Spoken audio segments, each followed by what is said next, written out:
Plus square. अगर ऐसे symmetry देखिए ना, मतलब तीन टर्म्स है तो प्लस प्लस करके उसका मिनिमम वैल्यू है, मैक्सिमम वैल्यू जो भी बोले, तो आप जैसे अगर सिमेट्री देखिए तो या तो आंसर का तीन होगा या वन। अगर आपका क्वांट्स का स्कोर कम आ रहा है, आपकी अटेम्प्ट्स कम है, आपकी एक्यूरेसी कम है, आप 10 से 15 मार्क्स ही स्कोर कर पा रहे हैं, तो मैं इस वीडियो में कुछ टेक्निक्स, कुछ ट्रिक्स बताऊंगा जिनकी वजह से आप अपने ऊपर मेहनत करके करीब करीब 25-30 डेज में अपना स्कोर 90% के ऊपर पहुंचा सकते हैं। 90 या 95% डिपेंडिंग अपॉन आपकी कंडीशन क्या है, आपके कंसेप्ट कैसे हैं, आप इंप्रूव कर सकते हैं करीब 30 डेज। देखिए इशू क्या होता है, दो चीज़ों में इशू होता है, या तो आपकी अटेम्प्ट्स कम होती है या फिर आपकी एक्यूरेसी कम होती है। तो अगर आपकी एक्यूरेसी कम है दैट मीन्स कि आपका जो है कंसेप्ट ही नहीं आते, आपका जो बेस है वो वीक है। तो उसके लिए सबसे पहले आपको एक अच्छे कोचिंग टीचर या फिर कोई अच्छे वीडियो लेक्चर्स देखने पड़ेंगे जिससे आप अपना बेस बना पाएँ। उस बेस बनाने के बाद आपको उसके नोट्स बनाने पड़ेंगे अच्छे तरीके से। उसके नोट्स बना लेंगे, उसके बाद आपको उसपे प्रॉपर कोई भी कोचिंग मटेरियल उठा लें या कोई भी बुक ले लें, जिसमें आपको एक्सरसाइज़ होंगी बहुत सारी। तो आपको उस हर एक टॉपिक पर उसकी एक्सरसाइज़ करनी पड़ेगी। आपने जैसे मेंस्ट्रुएशन उठा लिया, तो आपने मेंस्ट्रुएशन की एक्सरसाइज़ लगानी है, लेकिन ऐसे नहीं लगानी है। आपको ना पहले से ही अपने माइंड को ऐसे ट्रेन करना है कि आप जो है एक मॉक दे रहे हैं या फिर एग्ज़ाम दे रहे हैं। आपको 40 मिनट्स का टाइमर लगाना पड़ेगा और उस एक्सरसाइज़ को जल्दी-जल्दी करना। हम क्या करते हैं, हम लेज़ी तरीके से उसको करते जाते हैं धीरे-धीरे जितना टाइम लग रहा है कर रहे हैं, लेकिन हमें ऐसे नहीं करना है। आप कोशिश ये करें कि आप जब दे रहे हैं तो आप ईज़ी से ईज़ी क्वेश्चन करें सबसे पहले। तो उससे ये होगा आपके माइंड को पहले से ही सिलेक्शन करना आ जाएगा कि मॉक में मैं सबसे ईज़ी से ईज़ी क्वेश्चन करूँ। आप ये 22 क्वेश्चंस के साथ करें। उसके बाद फिर टाइमर हटा के जो आपके सवाल रह गए हैं, आप उसमें देखें कि आपने कोई ईज़ी क्वेश्चन तो नहीं छोड़ा। अगर ईज़ी छोड़ा तो कोशिश करें कि अगली बार आप उस ईज़ी क्वेश्चन को ना छोड़ें। उसके बाद फिर आप विदाउट टाइमर करें। कुछ क्वेश्चंस ऐसे भी होंगे जो आप विदाउट टाइमर भी नहीं कर पा रहे, तो फिर उनका सॉल्यूशन देखें और उनका सॉल्यूशन देखने के बाद उस क्वेश्चन को उस एक्सरसाइज में मार्क करिए, ताकि जब आप दोबारा उसको रिवाइज़ करने आएँ, तो आप सिर्फ मार्क क्वेश्चन देखें, क्योंकि जो आपसे हो गए वो अब भी दोबारा भी हो जाएँगे और जो आपसे मार्क करे हैं आपने थोड़े दिन बाद आप भूल जाओगे। देखिए, और जब अपने नोट्स बना रहे होंगे तो उसमें एक छोटी डायरी रखें जिसमें आप सारे फार्मूला नोट करें। उसको आप फार्मूला बुक मानें अपनी, और उस फार्मूला बुक में जो-जो आपको फार्मूलेज़ दिख रहे हैं, जो-जो शॉर्ट ट्रिक्स दिख रही हैं, आप उसमें नोट करें। उस फार्मूला बुक को आप हमेशा रिवाइज़ करते रहें, क्योंकि ऐसा होता है कि जैसे आपने वो फार्मूला देखा होगा, एक हेक्सागन वाला फार्मूला होता है, उसकी लॉन्गेस्ट लेंथ का, एक ऐसे वाली लेंथ होती है, एक ऐसे लेंथ होती है, मैं नाम भूल रहा हूँ, बट वो जो होता है बंदा वहाँ बैठ के, जैसे अगर कोई क्वेश्चन कर रहा होता है, तो वो वहाँ बैठ के साइन थीटा, कॉस थीटा करके निकालता नहीं है। उसे वो चीज़ें याद होती हैं ताकि वो उसे फ़ौरन उस क्वेश्चन में इम्प्लीमेंट करे और जल्द से जल्द आंसर तक पहुँचे। तो बंदे याद कर लेते हैं चीज़ें। तो आपको भी ऐसी छोटी-छोटी जो चीज़ें हैं वो अपनी फ़ॉर्मूला बुक में नोट करनी है और उन्हें याद करना है। याद वो ऐसे होंगी, जब आप क्वेश्चन करेंगे तो आप सीधा उस चीज़ को यूज़ करें। वहाँ डिराइव नहीं करें कि यार sin थीटा sin 60 होगा तो फिर ये वैल्यू इतनी होगी, वो नहीं करना है आपने। अपने को याद करनी है चीज़ें, क्योंकि ऐसे ही होगा। तो देखिए, अब ये जो स्ट्रैटेजी मैंने बताई है उनके लिए बताई जिनकी एक्यूरेसी कम है, दैट मीन्स उनका बेस ही अच्छा नहीं है। उनको अपना बेस स्ट्रॉन्ग करना पड़ेगा, तब जाके होगा। अब बारी आती है अटेम्प्ट्स की। अटेम्प्ट्स हमें ज़्यादा से ज़्यादा करनी है। अब कितनी अटेम्प्ट्स होनी चाहिए कि अब जैसा एग्ज़ाम आ रहा है उस हिसाब से 14 अटेम्प्ट करना इज़ अ गुड अटेम्प्ट। 14-15 अगर आप कर रहे हैं तो आप एक अच्छी अटेम्प्ट कर रहे हैं। लेकिन अगर क्वेश्चन पेपर ईज़ी आता है तो फिर अटेम्प्ट ऐसे बढ़ जाए। तो ऐसी कोई स्पेसिफिक अटेम्प्ट नहीं है। लेकिन आजकल जो पेपर आ रहा है, जैसे 2023 का पेपर आया था वो टफ था। तो उसमें अगर कोई बंदा 14-15 अटेम्प्ट कर रहा है तो वो बहुत अच्छी अटेम्प्ट है, क्योंकि 1-2 क्वेश्चन हमेशा आप कुछ भी करेंगे, आपके एक ना एक क्वेश्चन तो गलत होगा। 100% एक्यूरेसी बहुत मुश्किल होती है। आ जाती है क्वांट्स में तो आ ही जाती है, बट मुश्किल होता है। 1-2 क्वेश्चन अगर आप गलत भी मान के चल रहे हैं, अगर 14 कर रहे हैं, 2 गलत हो रहे हैं, तो 12 सही हो रहे हैं। तो 12 मतलब 34 मार्क्स आपके बन जाएँगे। देखिए, it is not an exam of who can solve the toughest question. ये एग्ज़ाम इसका है कि आपको ज़्यादा से ज़्यादा अटेम्प्ट करनी है। आपको ईज़ी सवाल के भी 3 मार्क्स मिलेंगे और टफ क्वेश्चन के भी 3 मार्क्स मिलेंगे। तो अपने को कोई मेडल नहीं चाहिए कि यार हम टफ से टफ क्वेश्चन कर पाएँगे, क्योंकि टफ क्वेश्चन करने का आपके पास टाइम ही नहीं है। जो टॉपर भी होता है ना यार, वो टफ क्वेश्चन नहीं करता है। वो ईज़ी क्वेश्चन करता है, जब उसके पास सारे ईज़ी खत्म हो जाते हैं, तब वो मीडियम पे जाता है, फिर वो टफ करता है। लेकिन टफ तक पहुँचते-पहुँचते ना टाइम खत्म हो जाता है, चाहे वो कितना ही बड़ा टॉप। अपने को एक चीज़ ये ध्यान रखनी है कि अपने को कोई क्वेश्चन ईगो पे नहीं लेना है, जैसे एग्ज़ाम में कर रहे हैं। अब बंदा सोच रहा है कि यार मैंने इतना इन्वेस्ट कर दिया और इन्वेस्ट करूँगा, मतलब इतना टाइम लगा चुका हूँ इस क्वेश्चन में, अब क्वेश्चन कैसे छोड़ूँ? अपने को छोड़ना आना चाहिए, अपने को समझना चाहिए कि कब क्वेश्चन को छोड़ना वाइज़ है, क्योंकि ये आपका क्वेश्चन टाइम खा जाएगा।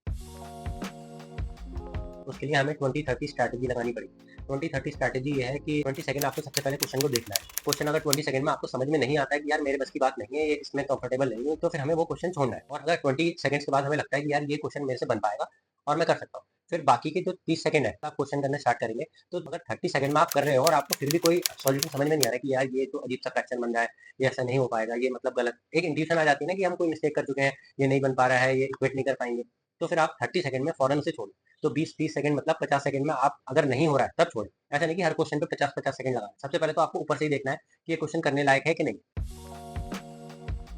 अटेम्प्ट करने के लिए सबसे पहले हमें पूरे अपने टाइम को 2 हाफ्स में डिवाइड करना पड़ेगा। 20-20 मिनट्स के 2 हाफ्स में डिवाइड करना है। पहले 20 मिनट में हमें पूरा क्वेश्चन एक राउंड चला देना है, एक इटरेशन। तो उसमें क्या है कि हमें 6 क्वेश्चंस करने हैं, 6 टू 8 डिपेंडिंग ऑन कि आपका लेवल कैसा है।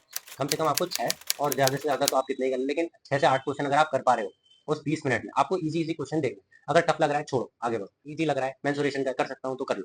ठीक है? ये ऐसे करके आपको 6 से 8 क्वेश्चन करने हैं 20 मिनट में शुरुआत के। अब आपके जो बाकी के जो 20 मिनट है उसमें 5-5 मिनट एक क्वेश्चन पे दे दो, मतलब 4 सवाल मीडियम लेवल पे, क्योंकि इजी आप कर चुके होंगे एक इटरेशन। एक चीज और कि अगर आप जो पहली इटरेशन में जा रहे होगे उसमें जो आपको लगे कि हाँ ये कर सकता हूँ लेकिन थोड़ा सा लेंदी लग रहा है मुझे, थोड़ा टाइम लग जाए, तो उसे मार्क कर दो। वहीं आपके पास मार्क करने का ऑप्शन होता है, मार्क एंड नेक्स्ट करके आप उसे मार्क करके निकल जाओ। फिर ऐसे करके आप कोशिश करो कि यार 20 मिनट में मैं एंड तक पहुंच जाऊँ, नहीं तो गड़बड़ है। एंड तक अगर पहुंच जाओगे तो आपने 6 से 8 सवाल कर लिए। उसके बाद आप उन क्वेश्चन पे आओ जो आपने मार्क किए, मतलब कि शायद आप कर सकते हो।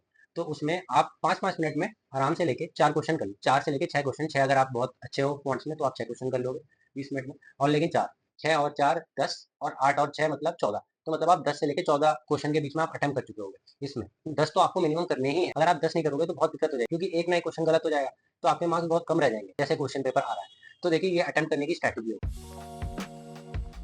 अब क्या करना है, हमें सेक्शंस को कैसे यूज करना है। ऐसा क्या होता है कि हम जैसे आज मॉक दिया, फिर आज मॉक दिया, हमने सोचा स्ट्रैटेजी लगाएंगे, हम नहीं लगा पाए। फिर हम एक दो दिन उसे एक दिन एनालाइज करते हैं, मान लो कि उस दिन आपने एनालाइज कर लिया, अगले दिन थोड़ा सा पढ़ा, उससे अगले दिन आप नेक्स्ट मॉक देते हो, तो तब तक आप एकदम कस्टम नहीं हो पाते उस स्ट्रैटेजी के, आपको टाइम लगता है। तो इसलिए आप क्या करो, आप सेक्शंस का यूज करो। जो मैंने स्ट्रैटेजी आपको बताई है एक राउंड करने की 20 मिनट्स में, आप वो सेक्शनल में अप्लाई करके देखो। ऐसा क्या होता है कि हम अगर किसी एक्सप्लोसिव तरीके से किसी चीज में लगेंगे ना, तो हमारा माइंड जल्दी से उसे समझ पाता है, उस टेक्निक को फिर हम एग्जाम में लगा सकते हैं इजीली। वरना अगर आप सोच रहे हो कि मैं जाते ही एग्जाम में लगाऊंगा तो नहीं हो पाएगा, आपको पहले प्रैक्टिस करनी पड़ेगी। तो आप एक काम करो, जैसे आपने कंसेप्ट कर लिए, आपने स्ट्रैटेजी सीख ली कि अटेम्प्ट कैसे करना है, तो आप पहले 2-3 सेक्शन लगातार लो। जैसे आज एक दिया, फिर उसे एनालाइज किया, फिर दोपहर में एक दे दिया, फिर उसे एनालाइज किया, फिर देखा कि क्या दिक्कत आ गई, फिर आपने फिर रात में एक सेक्शन दे दिया, 3 सेक्शन एटलीस्ट दो, फिर एक दिन। फिर आपको लग रहा है तो इंप्रूवमेंट चाहिए, तो आपको फिर नेक्स्ट मॉक में इंप्रूवमेंट दिखेगा। करीब 4-5 सेक्शन अगर दे दोगे, आपके फिर सेक्शनल में भी इंप्रूवमेंट दिखेगा, तो वही इंप्रूवमेंट आपको मॉक में भी दिखने लगेगा। अब देखिए बोनस कितना आता है। थीटा तो देखो छोड़ने ही नहीं है, पहले भी बता चुका हूँ मैं, थीटा हमें नहीं छोड़ने हैं। जैसे कुछ क्वेश्चंस में सिमेट्री दिख रही है आपको, जैसे ए बाय बी स्क्वायर प्लस सी स्क्वायर प्लस बी बाय सी स्क्वायर प्लस ए स्क्वायर प्लस सी बाय बी स्क्वायर प्लस ए स्क्वायर, अगर ऐसे जैसे सिमेट्री दिख रही है ना, मतलब 3 टर्म्स है, तो प्लस प्लस करके उसका मिनिमम वैल्यू है, मैक्सिमम वैल्यू जो भी बोल रहे हैं, तो आप जैसे अगर सिमेट्री देखिए तो या तो आंसर का 3 होगा या 1 होगा। मतलब मैं गारंटी नहीं ले रहा हूँ, बट अगर सॉल्व कर सकते हो तो वेल एंड गुड। लेकिन अगर नहीं कर पा रहे हो, आपको मौका टाइम दिख रहा है, तो आप उसको 3 लगा दो या 1 लगा दो, क्योंकि 1/3 होगा, तो वो 1 हो जाएगा या फिर 3 हो जाएगा, तो या तो प्लस ए स्क्वायर। अगर ऐसे जैसे सिमेट्री दिख रही है ना, मतलब 3 टर्म्स है, तो प्लस प्लस करके उसका मिनिमम वैल्यू है, मैक्सिमम वैल्यू जो भी बोल रहे हैं, तो आप जैसे अगर सिमेट्री देखिए तो या तो आंसर का 3 होगा या 1 होगा, 3 होगा या 1 होगा।